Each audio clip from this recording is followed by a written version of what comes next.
안녕하십니까. 2022년 10월 18일 최병무 이펙트 시작하겠습니다. 어제 저녁에 이해찬 민주당 전 대표의 출판 기념회가 있었죠.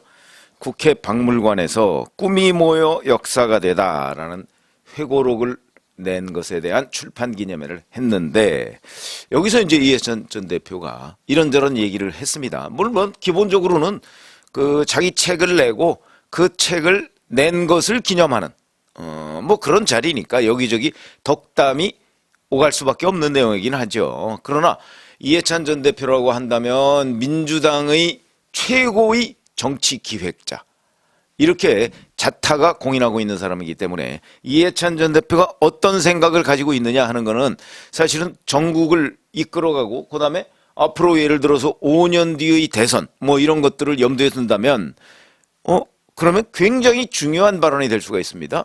사실은 문재인 정부 때도 이해찬 전 대표가 뭐 20년 집권론 뭐 이런 얘기를 한 적이 있었죠. 그게 5년 집권론으로 그쳤습니다만은.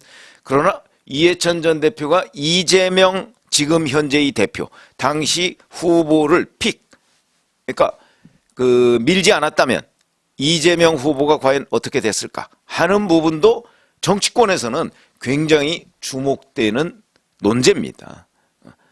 아마 이해찬 전 대표가 다른 사람을 밀었다면 뭐 이런 거죠.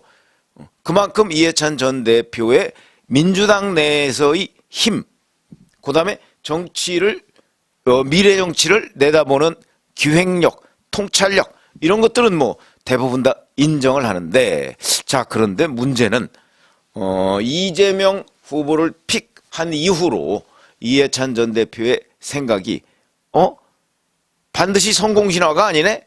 이런 얘기들을 주변에서 많이 하고 있다는 점 대단히 중요하죠. 근데 본인은 잘 모르고 있는 것 같습니다.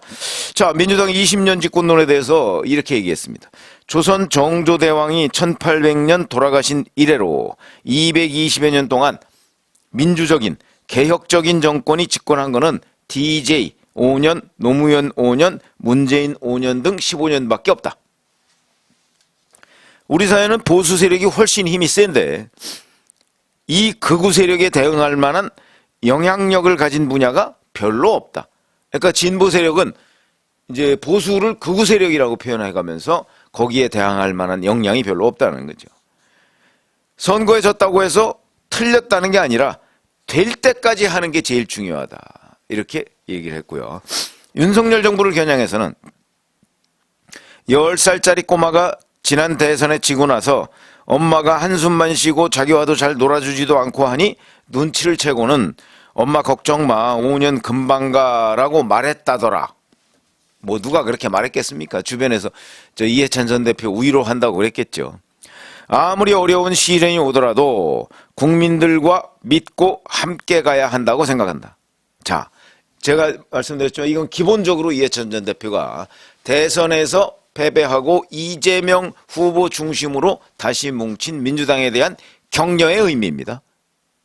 그러니까 뭐 그렇게 우왕좌왕하지 말고 될 때까지 하는 거니까 이재명 대표를 계속 밀어서, 그래서 5년 뒤에 한 번 더 승부를 겨루면 충분히 승산이 있다. 뭐 이런 식의 이제 격려의 표시인데, 자, 아무리 격려라고 한다지만 현 정세 분석이 이렇게 어찌 보면 아전인수격으로 돼서야 과연 5년 뒤에 재기를 노릴 수가 있을까? 뭐 이런 생각이 듭니다. 자, 근데 어제 그 자리에 물론 이재명 대표도 참석을 했죠. 가장 존경하는 분이다. 뭐 어쩌고 이렇게 얘기를 했는데, 우선 이 출판 기념회에 를 있게 한 회고록이 9월 달에 나왔는데요. 거기에 보면 이재명 대표에 대해서 이해찬 전 대표가 이렇게 얘기했습니다. 이 대표는 너무 아까운 후보다. 굉장히 좋은 후보였다. 정치권에 이 후보처럼 살아온 사람이 어디 있느냐. 당은 이재명 중심으로 갈 수밖에 없다. 뭐 이런 식의 내용을 책에다 썼고요. 책에서는 20년 집권론에 대한 반성이나 이런 건 없었습니다. 자, 그러면 책 내용과 어제 출판 기념회 본인의 뭐 그 발언 이런 것들을 종합해 보면 될 때까지 하는 게 제일 중요하다고 얘기하면 어제 가장 기를 세게 받은 사람이 이재명 대표겠죠. 계속 힘을 실어주겠다는 얘기인데, 자, 그게 현재의 정치권 검찰 움직임과 관련해서 과연 바른 판단이냐 하는 부분에서는 제가 민주당 주변을 이렇게 체크를 해보면 그렇지 않다고 고개를 갸우뚱하는 사람들이 상당히 많습니다. 왜? 당장 오늘부터 이재명 대표의 선거법상 허위사실 유포 혐의에 대한 공판 준비 기일, 그러니까 재판이 시작되는 거죠. 두 가지죠. 대장동의 김문기 씨를 아느냐 모르느냐라고 하는 부분과 백현동 용도 변경, 이 두 가지인데 이게 이제 오늘부터 공판 준비 기일이 시작되면 재판이 결국 시작된다는 얘기고요. 오늘은 뭐 이재명 대표가 그 법정에 나갈 필요가 없습니다. 공판 준비 기일은 대개 뭐 변호사들이 나가죠. 그러나 재판이 시작된다.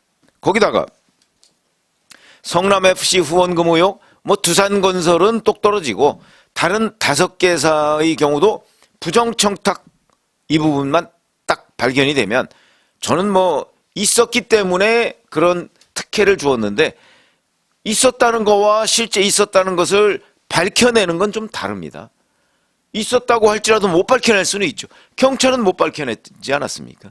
그러니까 그걸 다시 한번 압수수색을 하고 뭐 이렇게 해서 그 부정청탁을 밝혀내면, 그렇게 되면 성남FC 후원금 의혹과 관련한 제3자 뇌물죄는 두산건설뿐만 아니고 다른데 농협, 뭐 분당 차병원, 뭐 네이버, 그다음에 알파돔시티, 현대백화점 여기까지도 다 확대될 수가 있다. 뭐 누구 얘기는 두산건설 하나만 가지고도 최소 징역 5년이다 이렇게 얘기를 하는데 뭐 그런 건 아닐 거고요. 그거야 뭐 징역 5년이 될지 몇 년이 될지 이거는 판사한테 달려 있는 거 아니겠습니까? 다만 정찬민 전 용인시장, 지금 현재 국민의힘 의원이죠. 징역 7년으로 법정 구속이 됐습니다. 최근 일입니다. 이런 걸 감안한다면 제3자 뇌물죄라는 것이 결코 가볍지 않다. 이건 우리가 충분히 얘기할 수 있는 대목이죠.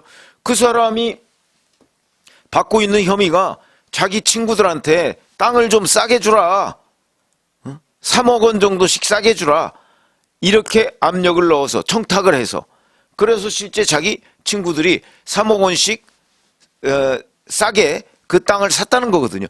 그러니까 정찬민 의원 본인은 적어도 지금 검찰 수사에서는 자기가 거기서 챙긴 게 없는 겁니다. 제3자 뇌물이죠. 자기의 지인들이 챙긴 거죠. 이것도 똑같은 구조거든요. 정찬민을 이재명으로 바꿔놓고 그 다음에 지인들을 성남FC로 바꿔놓으면 똑같은 구조입니다. 그래서 제3자 뇌물죄, 이게 성립한다는 건데, 그게 두산건설 하나만 있는 게 아니고 나머지 5개도 있는데 이 5개 중에서 부정청탁이 명확하게 확인되면 그 또한 두산건설 사태와 똑같이 기소도 되고 제3자 뇌물죄가 성립을 한다. 뭐 이런 얘기죠. 변호사비 대납 의혹, 지금 이건 이제 수원지검에서 하고 있는데 대북 송금 의혹까지 지금 번져 있습니다. 자, 그러니까 대북 송금 의혹과 변호사비 대납과 뭐 이런 것들이 어떻게 연결이 돼 있느냐, 이제 그런 부분을 밝혀야 되겠죠. 그러면서 실제 대납이 있었느냐, 아니면 다른 어떤 형태로 쌍방울그룹과 이재명 대표가 연관관계가 있느냐, 연관관계가 대단히 많은 것으로 추정이 되는데, 그래서 어떻게 되느냐, 여기에 물론 키맨은 김성태 전 회장이죠. 지금 뭐 베트남에 있다, 뭐 태국에 있다, 뭐 이런 설들이 있는데, 뭐 국내 송환을 위해서 지금 뭐 굉장히 검찰이 노력을 하고 있는 것으로 그렇게 알려져 있습니다. 뭐 저는 오래 걸릴 거라고 그랬는데 글쎄 나중에 제가 본격적으로 그것도 유튜브를 해드릴 텐데 오래 걸리지 않을 수도 있다. 뭐 이런 또 분석이 나오고 있으니까. 자, 이뿐만이 아니고 백현동 의혹 뭐 이런 것들과 관련해서 지금 사실은 검찰 소환이 초읽기에 들어갔습니다. 이런 상황에서 과연 이재명 대표한테 계속 힘을 실어주고 당은 이재명 대표 중심으로 가라 하는 것이 과연 얼마나 실효성 있는 그 정세 분석이냐, 정세 판단이냐, 이 부분에 관해서 민주당 주변에서 굉장히 의문을 가지고 있는 사람들이 많다.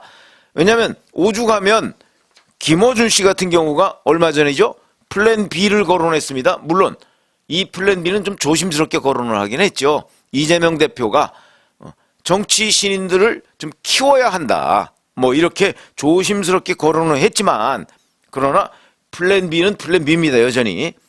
그런 플랜 B가 없다. 이 부분을 김어준 씨조차 지적을 할 수밖에 없는 상황이 지금 민주당의 그 어찌 보면 위기인데 이해찬 전 대표는 여전히 이재명 중심론을 설파하고 있다.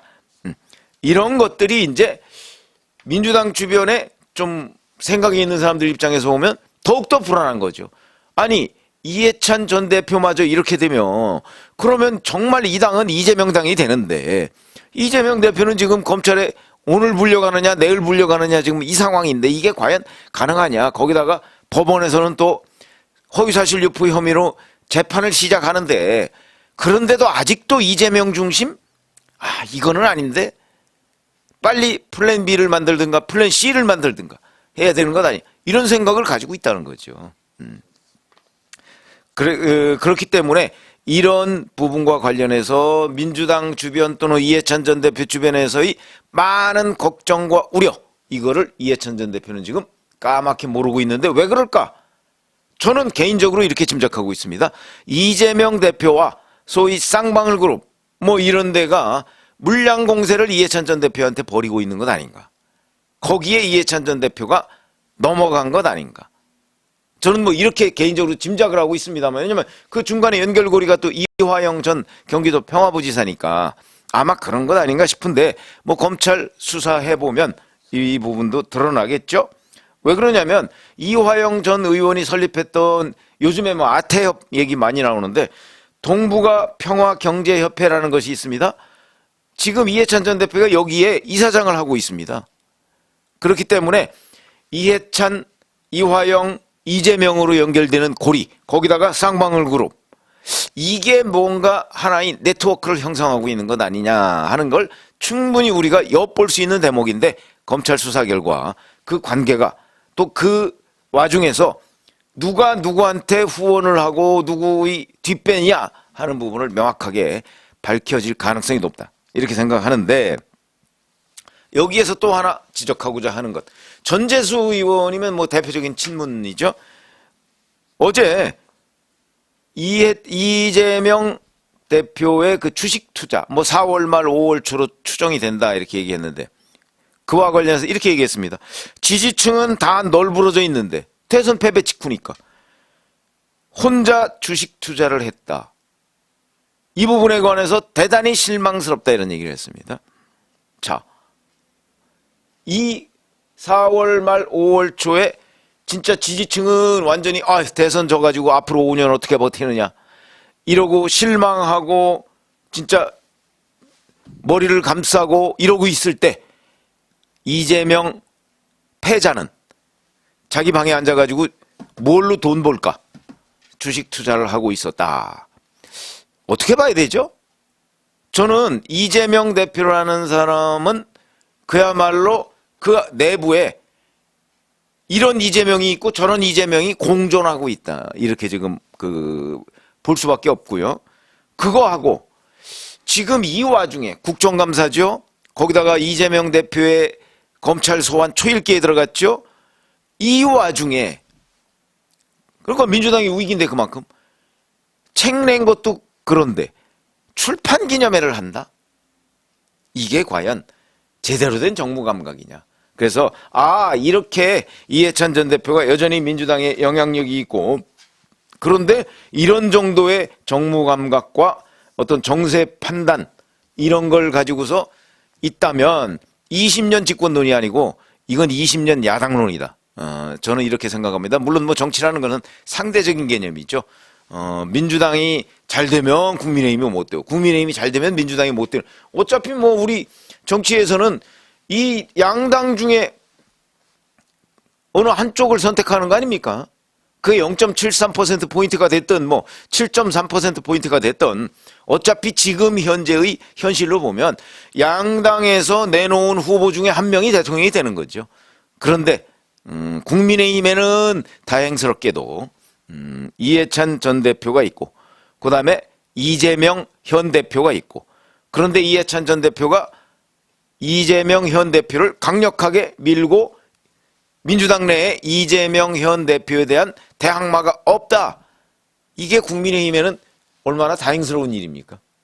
더군다나 총기가 이해찬 전 대표의 총기는 이렇게 계속 흐릿해져 가고 뭐 이런 건데 그렇다고 해서 이해찬 이재명한테만 국민의힘이 기대할 수는 없는 거죠.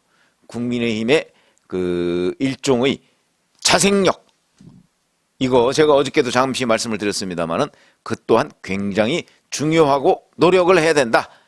언제 플랜 B가 등장할지 모른다. 그걸 항상 염두에 두고 정치 기획을 해나가야 된다. 이런 말씀을 드리겠습니다. 고맙습니다.